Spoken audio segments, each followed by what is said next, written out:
Halo Sobat JPPR, balik lagi ke podcast JPPR, Pemilih Cerdas, Demokrasi Berkualitas. Nah teman-teman pemilih, hari ini kita bakal bahas nih, mengingat pemilu itu sudah di depan mata teman-teman. Ketika kemarin kita berproses ya, mulai dari pendaftaran, mulai dari debat, sesi debat sudah habis, masa kampanye. Nah, kita akan menghadapi masa yang kita nanti-nanti, ya ini hari pencoblosan. Nah, namun semakin mendekati pencoblosan ini, kita tuh makin dihadapkan oleh banyak isu-isu yang beredar nih teman-teman. Nah, sebenarnya kita hari ini akan bahas tuntas tentang isu krusial apa saja sih yang sebenarnya terjadi selama pemilu 2024 ini bersama manajer kita, manajer pendidikan pemilih, jaringan pendidikan pemilih untuk rakyat, Bang Abid. Selamat malam Bang Abid. Selamat malam, pagi siang, ini malam pagi siang. Oke. Halo, siang sore malam, tapi semangatnya tetap pagi lah. Gimana? Oke. Bang Abid? Ya. Sehat? Sehat, alhamdulillah. Ya, rupanya udah semangat. Saya manajer tapi senior saya Fania. Weh, ampun suhu, nyala bangku. Kita tuh ilmu apa bang? Ilmu padi. Ilmu padi ya bangku. Betul. Nah bang, abang udah makin semangat gak sih menghadapi pemilu ini? Iya, makin semangat, makin deg-degan sih sebenarnya 5 tahun. Saya deg-degan ini sih Van. Atmosfer orang-orang mulai merasa aku nih yang menang gitu. Aku mulai menarik simpati masyarakat gitu. Itu tuh udah mulai kerasa banget. Tapi di sisi lain juga jenuh gitu. Semua orang lagi ngomongin politik aja. Padahal lagi film-film juga lagi seru sebenarnya gitu. Film-film makan-makan ada rumah makan baru gitu. Tapi politik juga lebih seru sih gitu. Bener bang, aku di toilet ketemu orang ngomongin gimana 1, 2, 3 atau 4 gitu kan? Iya betul. Ada 4 ya? Oh ada. Rasa-rasanya, nah itu bang yang akan kita bahas nih ya kan. Di era digital ini bang, betul. ya teman-teman apa ya, yang 53% nih katanya betul. Gen Z pemilih pemula. Betul. Tuh apa ya, 70% kita tuh hidup di dunia digital. Nah betul. sebenarnya ada apa ya bang, hal krusial apa sih yang sebenarnya itu jadi sensitivitas kita di pemilu? Di pemilu ini sebenarnya banyak isu ya Van. Yang kita lihat di internal JPR tuh banyak isu gitu. Tapi ada 4 isu utama yang sebenarnya ini isu lama ya, dari 2019 juga sudah pernah dibahas, dari sebelumnya juga dibahas gitu, tapi 2024 ini semakin menyala gitu. Isu ini semakin on point, menyala bangku. Ada 4 poin gitu. Ada isu hoax tadi, karena digital kita semakin besar, ada isu hoax semakin besar. Dalam hoax beberapa riset bilang misinformasi, disinformasi, malinformasi gitu, itu semakin besar gitu. Terus ujaran kebencian juga semakin banyak gitu ya, ujaran kebencian. Netralitas aparat, bagaimana posisi KPU, Bawaslu, bagaimana posisi ASN misalnya TNI, Polri gitu, harus netral. Satu lagi soal politik uang. Ini sebenarnya isu lama sih, politik uang, serangan Fajar. Tapi ini kayaknya 2024 semakin menguat gitu, semakin kental rasanya, semakin orang juga udah mulai biasa, padahal ini menurunkan angka demokrasi kita gitu loh, Van. Iya benar banget bang, sepakat sih aku kayak tadi ya, politik uang, terus hoax, karena apa ya, kalau kata Gen Z tuh bang, pilihan kita tergantung FYP kita. Nah, itu kan gampang tergiring ya bang. Betul, gimana betul. itu bang kira-kira? Iya benar sih, anak-anak generasi Z banyak melihat informasi pemilu dari media sosial ya, tapi sayangnya media sosial kita tidak banyak mengasih edukasi gitu.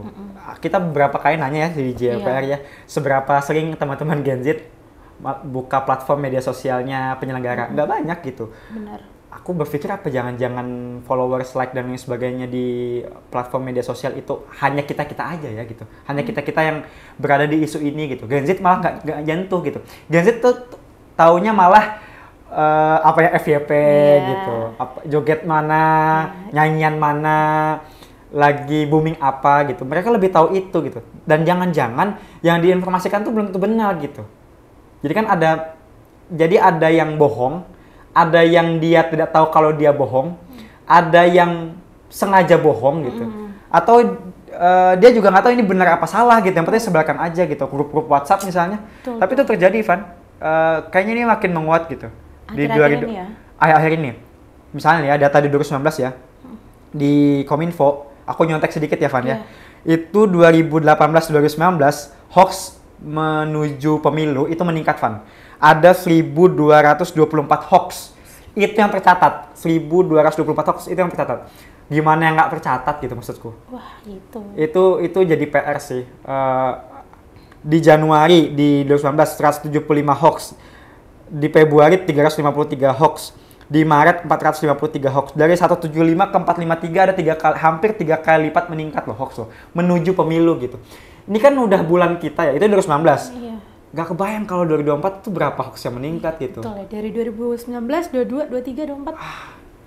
Aku merasa yakin kalau ini kayaknya apa ya, kemarin ingat gak bahwa ada di salah satu negara katanya sudah pemilihan sebelum waktunya gitu. Nah, iya itu. Itu kan juga belum tahu benar apa salah gitu.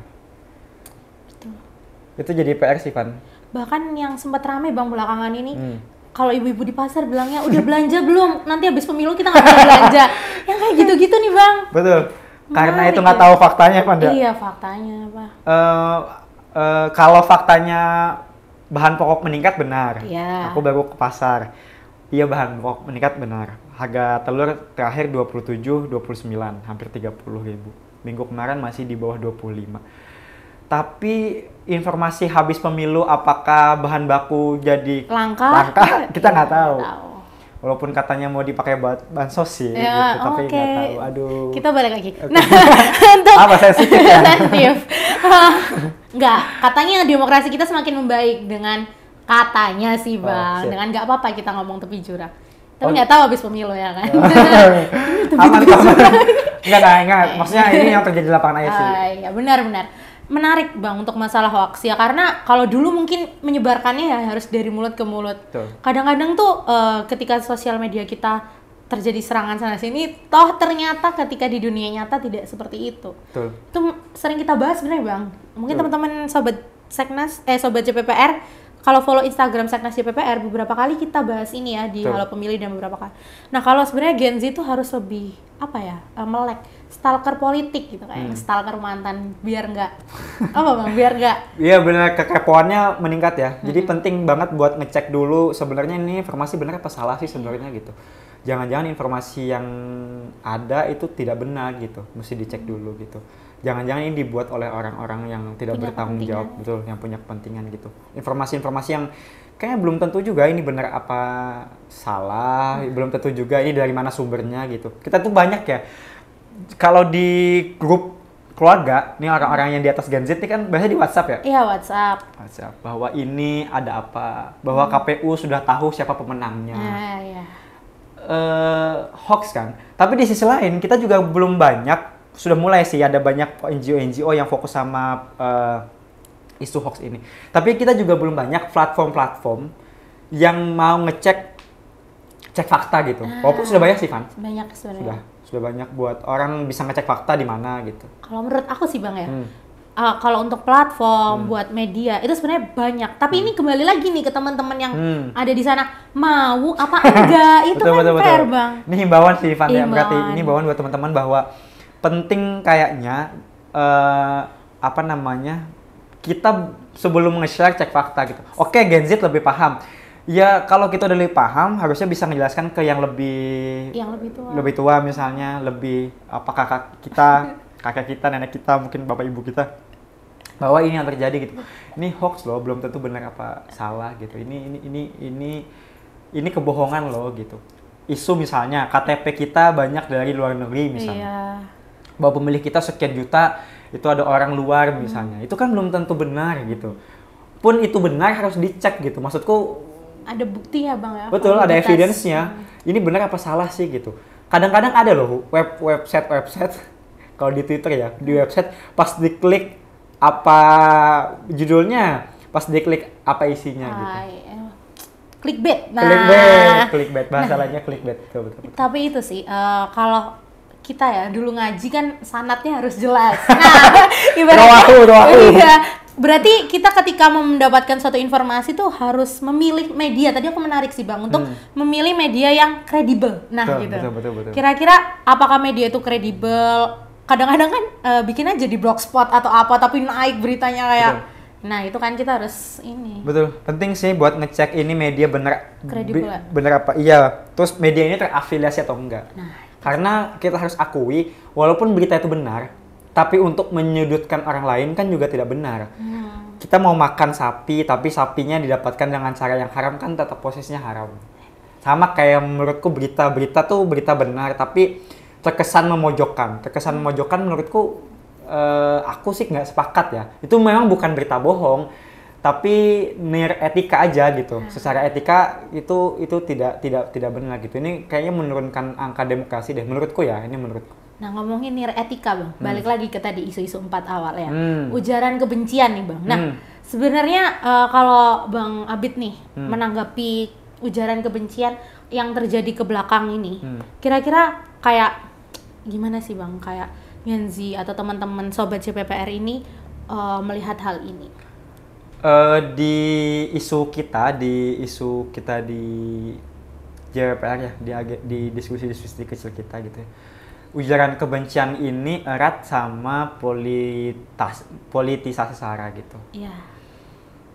Orang bilangnya mempolitisasi identitas gitu, SARA dan lain sebagainya gitu. Polarisasi. Polarisasi gitu. Ada perpecahan. Akhirnya kan efeknya kan timbul perpecahan ya. Orang memilih karena identitas kan nggak salah ya. Itu kan subjektivitas. Aku orang Kalimantan. Misalnya, Jawa adalah kunci. Misal ya. Yang jadi masalah adalah ketika Kalimantan. Jawa adalah kunci misalnya, tapi kalau nggak Jawa nggak bisa. Nah, itu yang masalah. Itu jadi masalah. Kenapa? Karena itu jadi ujaran kebencian bahwa daerah lain tuh nggak mampu buat itu gitu. Kalau Jawa adalah kunci itu kan bahasa jual ya gitu. Walaupun ini subjektif sih sebenarnya, tapi kalau ketika itu diujarkan untuk kebencian itu bisa jadi masalah. Misalnya aku orang Kalimantan mungkin akan lebih memilih orang Kalimantan gitu dibandingkan orang lain. Kenapa? Karena itu subjektivitas aku untuk memilih identitas gitu. Tapi yang jadi masalah identitasku ini menjadi ujaran kebencian. Dasar lo, misalnya aku Kalimantan, dasar lo orang Banjar, dasar lo orang Dayak gitu. Emang kenapa dasarnya gitu? Ini yang jadi masalah. Ujaran kebencian gimana pun caranya, gimana pun poinnya gitu ya, itu akan menjadi salah gitu. Ya orang punya identitas tuh nggak salah. Orang aku sukunya apa, kamu sukunya apa, nggak masalah. Aku agamanya apa, kamu agamanya apa, nggak masalah. Yang masalah ketika merasa aku paling benar gitu. Kalau kata anak sekarang pick me, Bang. Oh gitu.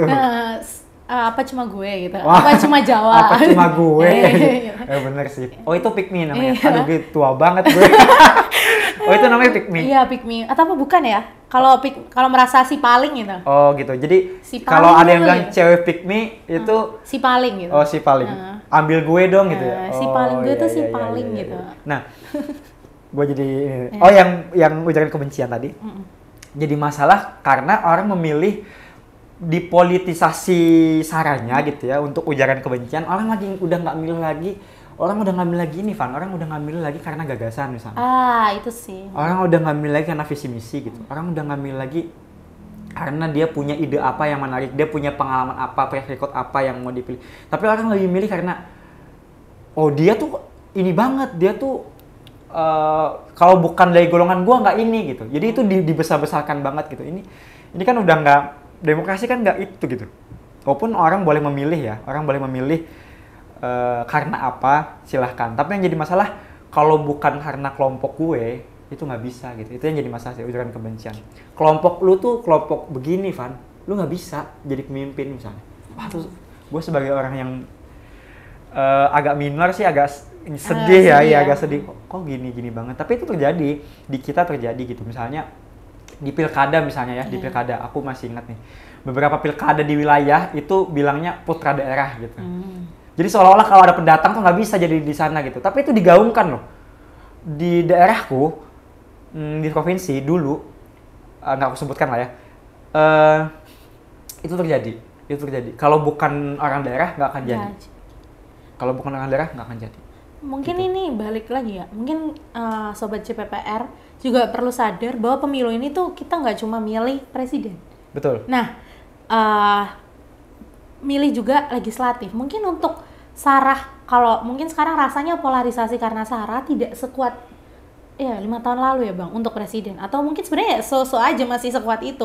Tapi kalau untuk DPR mungkin tadi ya Bang, untuk putra daerah dan lain-lain itu masih digunakan. Atau Aku bacanya banyaknya pilkada sih yang pakai pilkada ya? yang pakai identitas gitu. Kenapa mungkin RI hari ini nggak kelihatan? Yang pertama ini Ada 3 pemilu. calon ya?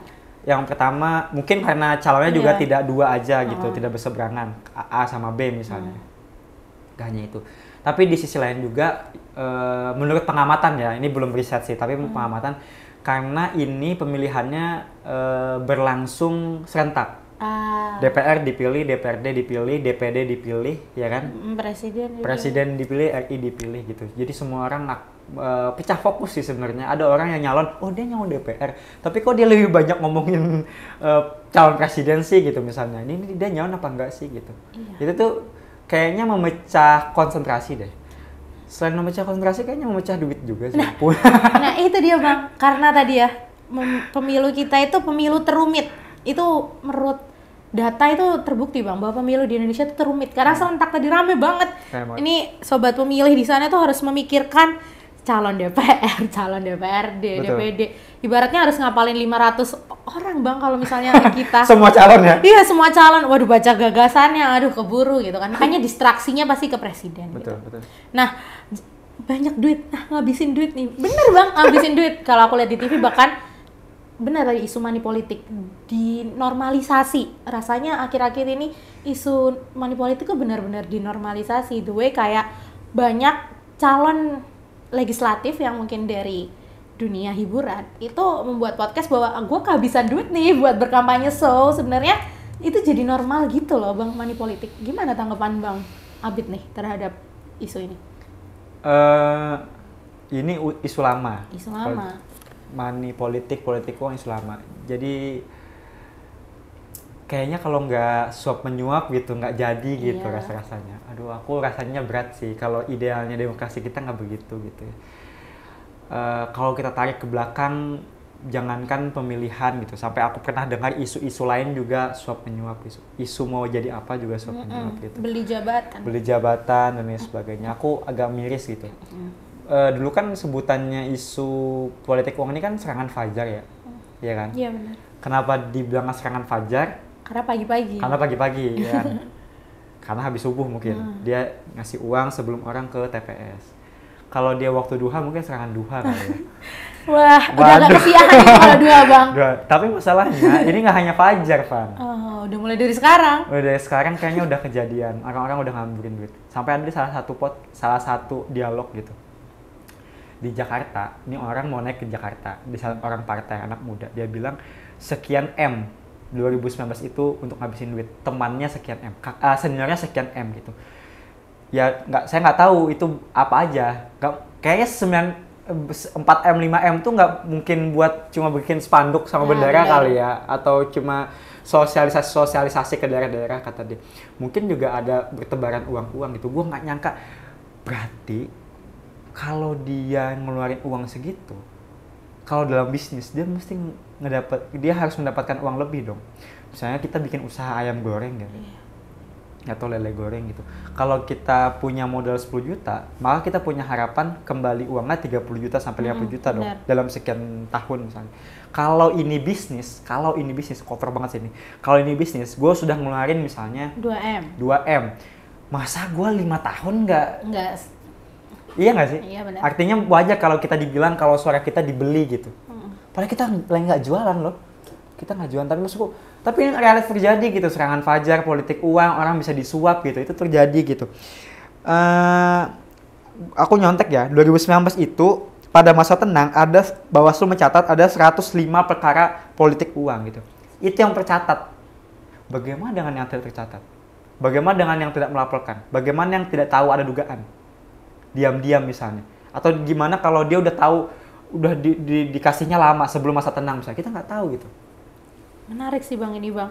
Apalagi sekarang ya di tahun 2024 atau ya udah di tahun ini lah pasca pandemi itu kita berpindah ke e-money atau money uang elektronik. Nah bahkan terakhir aku sempat baca bahwa Goto itu perpindahan Goto kan Gopay ya itu cukup tinggi Bang. Nah itu kan jadi menarik ya, berarti kalau dulu teman-teman mungkin bisa melakukan temuan amplop gitu. Ini kan gimana kita susah ya Bang ya? Screenshot kita nggak mungkin cek semua akun. Betul. Maksud lu bisa jadi ada kiris maksud lu? Kiris. Orang pengamen aja sekarang. Maaf Bang, nggak ada uang kecil. Ada kiris. Menarik. Tukang pagi juga ada krisnya ya? Ada kirisnya. Pagi ada krisnya. Jadi setiap rumah ada pasang kris. Tapi itu menarik sih. Maksud kita bahwa ada politik uang tuh bisa jadi bentuknya berbeda. Tapi gue takut juga nih, ini jadi inspirasi nih. Oh iya, jangan kalau jadi inspirasi, atau sebenarnya sudah terjadi Bang. Oh gitu, tapi kita nggak tahu. Nah kalau pakai kris dan lain-lainnya berarti kan generasi muda yang nerima. Nah, sayang sekali aja nggak sih Bang generasi muda. Nah tadi bener Bang, bisnis. Jadinya mereka berpikir bahwa ketika gue modal segini harus balik. Nah katanya teriak-teriak buat ilangin korupsi. Nah kalau kita milih karena itu, gimana menurut Abang? Sedih sih Van, sebenarnya keadaan negara kita begitu gitu. Ini menurunkan angka demokrasi kita, menurunkan kualitas demokrasi kita, mendegradasi kelas demokrasi kita gitu. Idealnya kan memang orang dipilih karena gagasan, karena track record, karena ide yang dibawanya gitu, karena bukan uang gitu. Kalau ini jadi usaha, ini adalah usaha bisnis yang sangat menarik dengan modal 2M kembali 10M, 30M, 1 triliun dalam 5 tahun. Itu bisnis yang menarik. Usaha makanan apa yang bisa seperti itu gitu. Tanpa harus buka franchise, tanpa harus buka cabang gitu ya. Iya nggak sih? Iya. Kalau itu bisnis gitu. Tapi semoga aku masih yakin politisi kita nggak begitulah ya. Ini pemikiran kapitalis. Nah. Belum demokratis. Ini nyinggung sih sebenarnya, tapi aku merasa enggak lah ya. Harusnya enggak lah ya. Mereka pasti bawa gagasan, bawa ide. Iya, ikhlas memperjuangkan suara-suara rakyat gitu. Karena mereka wakil-wakil kita, karena mereka yang akan bergerak di eksekutor gitu. Kayak aku merasa semoga ya, walaupun realitasnya enggak sih, politik uang itu terjadi sih. Terjadi, sayang sekali. Nah, oleh sebab itu Bang nih, kayak dari tadi kita bahas ya, politik uang, terus habis itu disinformasi hoax, ujaran kebencian. Lalu sebenarnya Bang, di sisa waktu ini nih, kira-kira apa sih yang bisa dilakukan oleh teman-teman pemilih dimanapun berada itu kayak, wah gue tuh nggak mau nih sampai orang-orang milihnya karena uang gitu. Gue juga nggak mau sampai ada perpecahan karena ujaran kebencian. Gue juga nggak mau emak gue, tetangga gue terkena hoax. Kira-kira gimana teman-teman ini bisa mengantisipasi atau minimalisir lah? Penting buat kita terdidik dan mendidik. Kita terdidik kalau kita yang tahu, maka kita ngasih tahu yang lain gitu, menyampaikan yang lain. Pak, Bu, masalahnya begini. Kak, Om, Tante gitu. Kalau kita nggak tahu, maka kita yang nyari tahu gitu. Penting untuk kita meningkatkan literasi kepemiluan kita gitu. Tapi gue nggak milih deh Bang kayaknya. Itu juga terlalu apatis. Kita punya hak buat memilih, kenapa nggak memilih gitu. Gue udah sangat pesimis dengan keadaan politik yang terjadi misalnya. Semua orang begitu gitu. Ada bahasa bahwa kita memilih mungkin tidak memilih yang terbaik, tapi kita menahan orang jahat untuk menjadi kan gitu. Penting untuk edukasi pendidikan pemilih seperti podcast misalnya, seperti sosial media. JPR tuh lagi banyak banget buat konten-konten video, konten-konten Instagram yang harapannya bisa mengedukasi gitu. Selain kita di lapangan ya, di lapangan kan kita beberapa kali bikin event-event di sekolah, bikin event-event festival kemarin Fania yang nge-leading di itu tuh kan salah satu bentuk cara edukasi lewat stand up, edukasi pemilih lewat musik gitu, edukasi pemilih lewat konten. Walaupun karena memang hari ini JPR banyak menargetkan angka anak muda karena 50% lebih itu anak muda, maka kesana arahnya. Karena anak muda yang kita sasar, harapannya anak muda juga punya influence gitu ya. Dia punya power buat menyebarkan itu ke teman-teman yang lain, menyebarkan itu ke keluarganya, ke sanak saudaranya gitu. Kalau grup WhatsApp bilang ini hoax loh gitu. Penting loh. Aku tuh kan masuk ini ya. Grup WhatsApp keluarga besar ya. Yang isinya ada kakek-kakek, nenek-nenek yang saudara nenek kita gitu. Ada tante, om yang ya dia juga nggak punyanya Facebook gitu, punyanya Instagram juga baru-baru bisa gitu ya. Itu banyak tuh informasi-informasi yang apa namanya berseliweran, ini bener nggak sih, soal pemilih orang udah milih di negara ini misalnya dan lain sebagainya. Tapi itu terjadi gitu. Ini nih apa namanya KPU udah tahu sebenarnya siapa pemenangnya gitu. Itu belum tentu benar kan sebenarnya. Nah, kita yang sebagai anak muda walaupun kadang apaan sih anak kecil ikut-ikut juga ya kan, kita bisa ngedukasi gitu, ngasih tahu pelan-pelan bahwa om, tante, kakek, nenek gitu.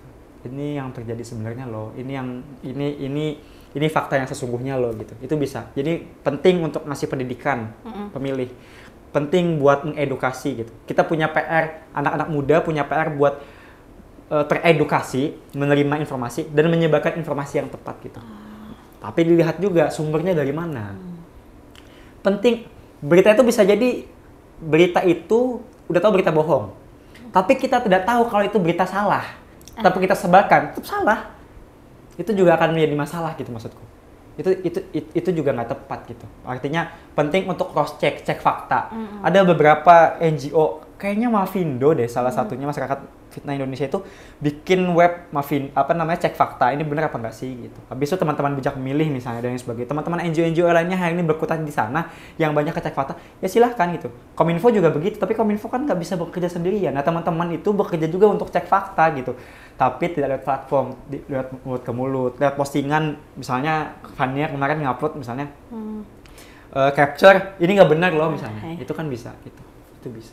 Nah itu menarik sih Bang, bahwa pemilih itu punya tugas tambahan untuk terdidik dan mendidik. Betul. Nah itu tadi teman-teman pemilih itu bisa melakukan ambil peran buat untuk gimana caranya buat aku mau cari tahu dan mau memberitahu. Tapi penting juga untuk kembali saring dulu sebelum sharing. Kalau teman-teman misalnya ingin ya untuk lebih yakin sendiri gitu atau punya waktu lebih, bisa tuh Bang kayaknya ya teman-teman kayak informasi apa teman-teman cek di Google, kasih pembandingnya gitu kan. Dan teman-teman tuh bisa manfaatin Instagram teman-teman, Twitter teman-teman, ataupun ya sekedar grup keluarga tadi, benar kata Bang Abid bahwa ya anak sekecil itu nggak apa-apa berkelahi dengan fakta. Agak ini ya. Iya, lagi viral. Iya, berkelahi dengan fakta. Iya, udah. Iya. Ya gitulah pemilih ya. Betul. Nah, tapi nih Pan, JPR itu juga nyediain satu ruang Pan. Bang, kalau aku lihat itu kan kalau secara hoax ya. Iya. Aku lihat ada ASN yang nggak netral misalnya. Itu sih itu. Atau aku lihat ada money politik misalnya. Aku lihat ada orang yang masa kampanyenya sudah selesai, karena masa tenang kan 3 hari ya? 3 hari. 11, 12, 13 kan masa tenang. Itu harus dicatat nih, sahabat pemilih. Betul. 11, 12, 13 Februari masa tenang, 14 Februari pemilihan. Yeah. Masa tenang itu kan kalau di ujian udah tenang, belajar, zikir ya kan, sholat malam ya kan, berkumpul dengan orang soleh misalnya. Oke. Ziarah. Wali. Nah, tapi jangan. Biasanya ziarah juga kampanye, Bang. Bawa iya, benar. Bawa saya ziarah gitu. Iya. Oh, benar. Ide baru. Lagi, dia ide lagi nih rupanya. Aku mau menyampaikan bahwa teman-teman punya satu usaha yang bisa dipakai, yaitu menjadi relawan pemantauan. JPR lewat isu pemantauan lagi buka relawan pemantauan, Van. Nah, teman-teman bisa daftar tuh. Nanti ada di link bio Instagram di sini nih. Di bio YouTube ini. Iya. Semoga editing. Oh, ya, ada di sini ya Mas editor. Enggak. Nanti kalau nggak cek di Instagram bahwa kita lagi open relawan, Van. Relawan mandiri pemantauan. Teman-teman bisa mantau. Misalnya teman-teman melihat ada kecurangan. Di foto dikasih tahu. Tapi saya nggak mau identitas saya ada. Teman-teman bisa sembunyikan kok identitasnya. Yang penting ada evidence gitu. Ada bukti bahwa ini benar gitu. Atau ada dugaan pelanggaran misalnya, Van. Orang kampanye di masa tenang, atau misalnya ada orang yang ngebagiin uang misalnya, atau orang yang dipersulit ketika memilih padahal dia KTP-nya di sana, orang sana, tapi disulitkan. Dia harusnya bisa mungkin dia nggak ada DPT, nggak ada DPTB, tapi dia KTP-nya di sana, artinya dia DPK kan, khusus kan, harusnya bisa kan, bawa KTP doang, tapi malah dipersulit misalnya, dibilangnya ABCD. Nah, teman-teman bisa mantau tuh, teman-teman bisa melaporkan itu, dugaan-dugaan itu, nanti JPPR lewat program pemantauan akan menghimpun itu, terus akan melaporkan itu gitu. Itu bisa. Kalau saya malas kalau ke penyelenggara takut apa. identitas teman-teman aman kok gitu bersama JPPR gitu. Menarik tuh Bang, untuk menjadi pemantau dan juga ataupun teman-teman kalau mau laporkan pelanggaran, teman-teman bisa cek ke website JPPR. Betul, atau Instagram. Atau Instagram Seknas JPPR, atau link di bio ini di bawah ya. Nah teman-teman juga kalau mau tadi ya Bang tentang gimana sih jadi relawan atau pemantau JPPR, teman-teman saksikan podcast episode pemantauan. Betul. Nah, jadi cek aja podcast episode pemantauan di YouTube JPPR. Tapi di Instagram kita juga banyak kok soal ya, pemantauan, relawanan. Jadi teman-teman bisa cek di situ gitu secara mandiri gitu. Betul sekali teman-teman. Karena sebenarnya apa teman-teman? Dari semua isu yang kita bahas itu pemilih yang tadi Bang perlu terdidik dan mendidik. Betul. Karena sebenarnya masa depan bangsa itu kan tanggung jawab kita semua. Kalau kita tidak mau terjadi kerusakan, ayo mari kita sama-sama ambil peran. Emang hebat narasumber ini. Gua closing break nih. Kebalik ya? Nggak. Sama-sama narasumber sih kayaknya, Pan. Aku mancing aja di sini, Bang. Karena rasanya kalau cuma beberapa teman-teman NGO yang sudah berjuang atau teman-teman JPPR, ya yang bisa dihitung, kita tidak bisa kan, Bang. Karena yang tadi pemilu kita itu pemilu yang paling rumit, harus kerjasama rame-rame. Betul. Kalau Abang nih, pesan terakhir buat teman-teman pemilih. Terakhir banget nih. Iya, sebelum ada episode selanjutnya. Iya, closing statement ya. Terakhir takut Pan aku. Iya, semoga pulang selamat. Amin. Teman-teman, ini satu kesempatan teman-teman untuk sumbangsih suara gitu.